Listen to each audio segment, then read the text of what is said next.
Bon, je vais montrer comment on fait une poche passepoilée sur le dos d'un short, d'une jupe, d'un pantalon, peu importe, c'est le même principe.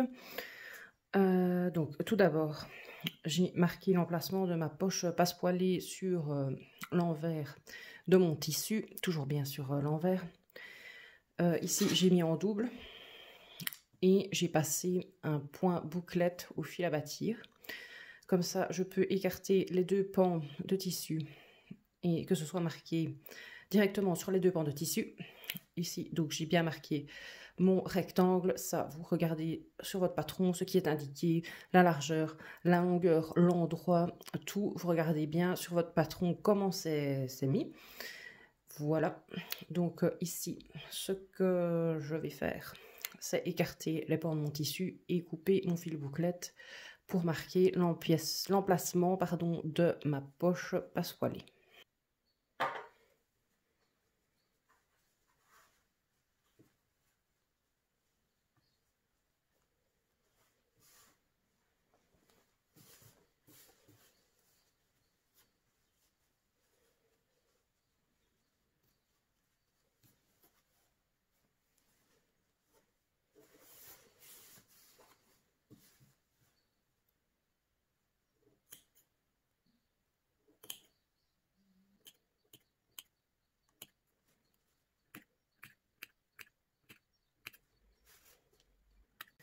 Une fois que j'ai bien séparé mes pans de tissu et que j'ai coupé mon fil bouclette, je me retrouve donc avec mes deux pans et mes deux dos du short avec les deux empiècements qui sont marqués.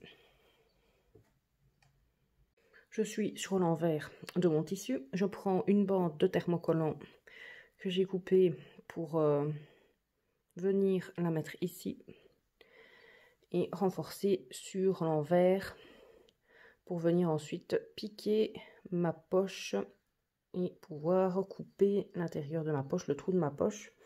Comme ça, tout est bien maintenu, tout est bien propre. J'ai bien entoilé mon morceau de thermocollant à l'arrière de mon tissu. Je retourne sur l'endroit. Voilà, je vois que sur l'endroit, c'est toujours bien marqué. Je prépare également ma petite patte de poche. Voilà, c'est le petit morceau que je vais remettre ici. Et qui va être l'entrée de poche. Oups. Ça va être l'entrée de poche. C'est donc un rectangle que j'ai plié envers sur envers et que j'ai repassé. Et j'ai également besoin d'une poche. Bon, ici, dans mon patron, c'est une poche qui est faite en un seul morceau parce qu'elle va venir se replier comme ça.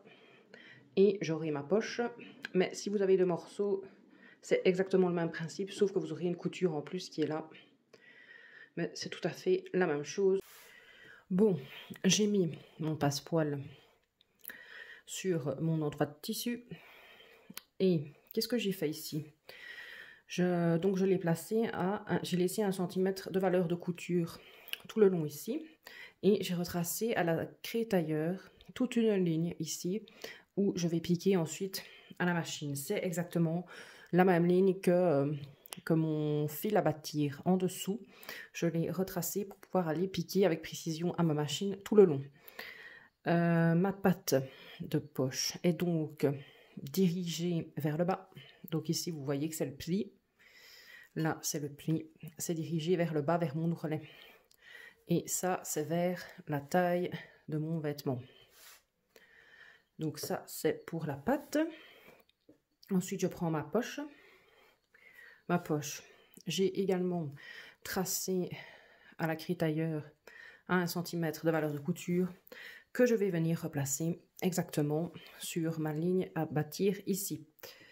Donc, même principe, je vais tout épingler comme ceci.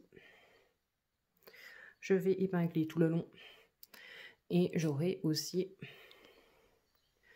ma trace pour pouvoir piquer à la machine. Ma poche, donc ici, c'est l'endroit sur l'endroit. Donc ça, je regarde mon envers.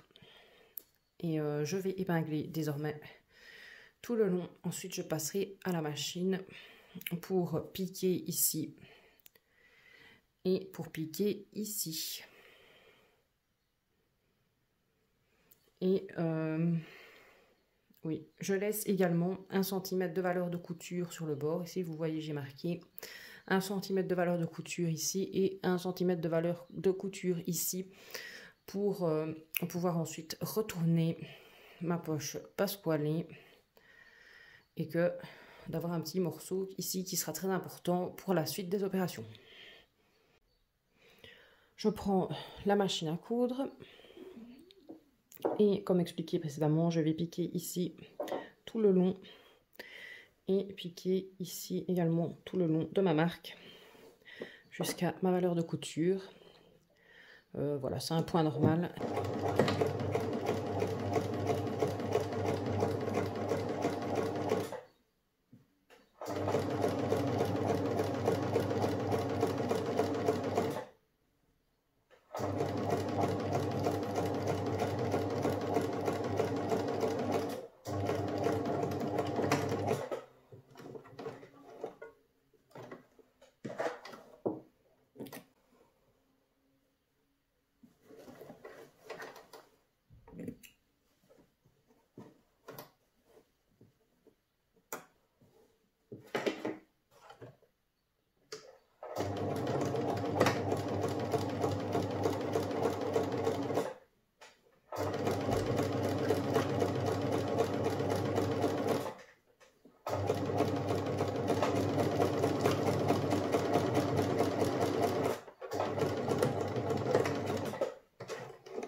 Voilà, j'ai piqué ce que je vais piquer.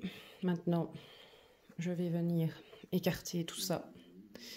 Je viens écarter tout ça et je vais venir passer mon temps à mettre des épingles pour maintenir.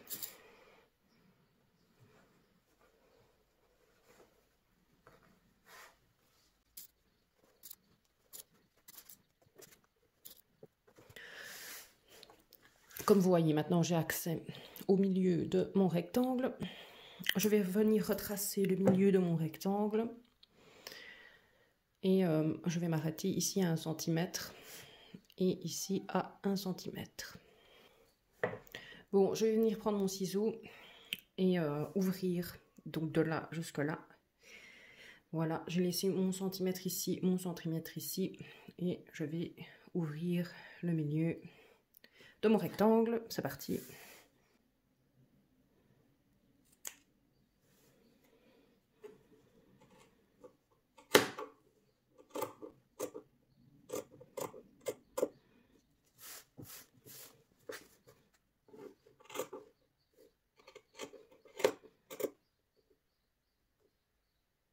Bon, ici je suis donc arrivée à 1 cm de mes coins. Mon coin est là et mon autre coin est là. Je vais en biais jusqu'au coin. Je ne dépasse pas le coin. Je vais vraiment couper jusqu'au coin, mais je ne le dépasse pas.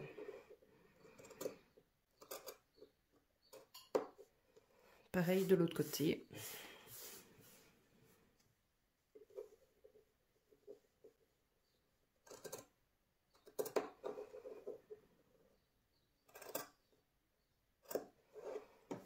Et voilà. J'enlève tout ça.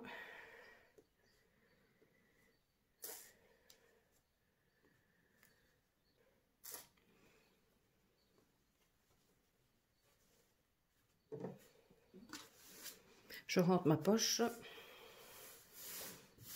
Voilà, je rentre ma poche à l'intérieur.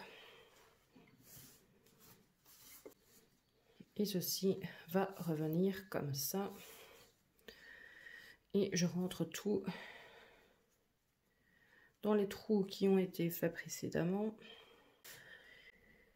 Voilà, j'ai retourné toute ma poche vers l'intérieur. J'ai mis ma patte de poche vers le haut. J'ai tout bien repassé. J'ai tout bien mis en place. Et l'étape d'après, hop, je retourne. Oui, j'ai surjeté aussi, hein. J'ai surjeté les bords, comme ça c'est propre. Il n'y a rien qui dépasse. Si vous n'avez pas de surjeteuse, vous faites au point zigzag, ça va très bien. Donc ce qui se passe ici, voilà, je suis sur mon endroit, je retourne. Qu'est-ce que je vois? je vois qu'il y a un petit triangle. Et je vais devoir, au niveau de ce triangle, piquer ici. Voilà. Vraiment, là où je passe ma pointe, je pique ici à la machine. Avec mon pied de fermeture éclair, ça va très bien. Voilà. Pareil de l'autre côté. Vous voyez, il y a un triangle. Ici, il y a un triangle.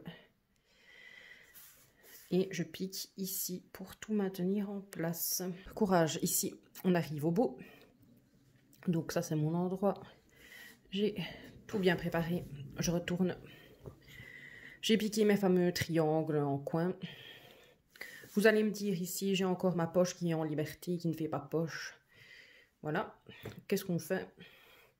Ben, forcément, on vient l'attacher à l'autre morceau qui est ici.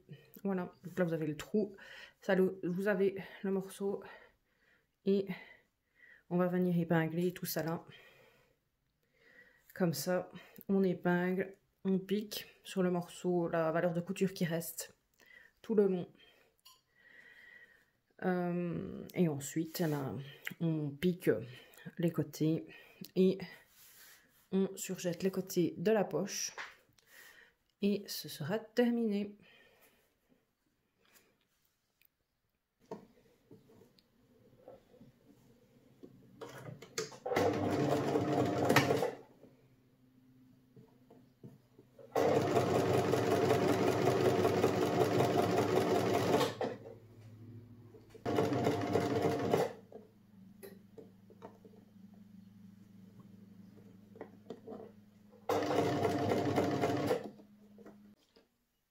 Voilà le résultat final de la poche.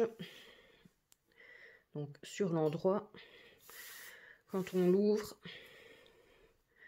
on voit bien qu'on s'est passé sa main et qu'on sent la poche au fond. Voilà, ça donne ceci sur l'envers, quand tout est bien cousu.